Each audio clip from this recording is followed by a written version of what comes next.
Alright, let's go. Pagmati dagiti Sugarol. Pagmati dagiti Ilocano Part 2. Composed by London Twink. Tinamukin biyan. Biyanang biyanan.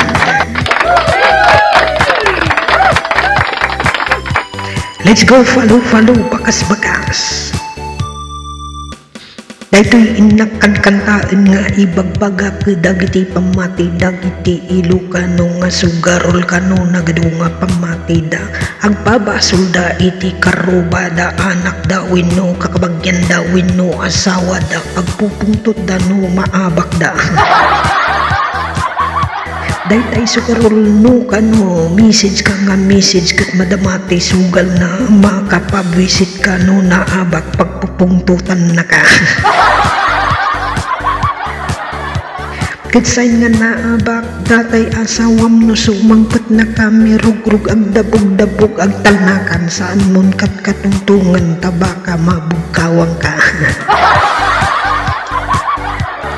Dati ti inak makuna dano makasabat ka pay iti banyas malas kano iso nga uray mapan makibulang kumatay ang sawa ket saanen nga agtuloy ta malas kano dayta.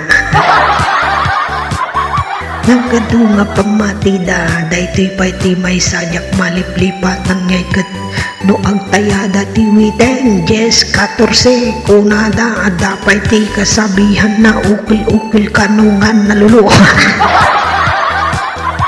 23 pangkis kun kunada nagadu nga pagsasaw nga makapakatawa.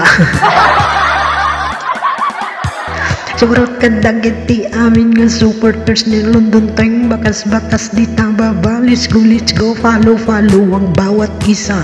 Maraming salamat ulit. Ito si London Twink nagsasabi sa inyo kung saan kayo masaya, doon kayo happy. Dahil lang importante ay mahalaga doon sa Japan. Wala silang tanghali o gabi kasi lahat sila doon ay hapon. Break it down! Thank you.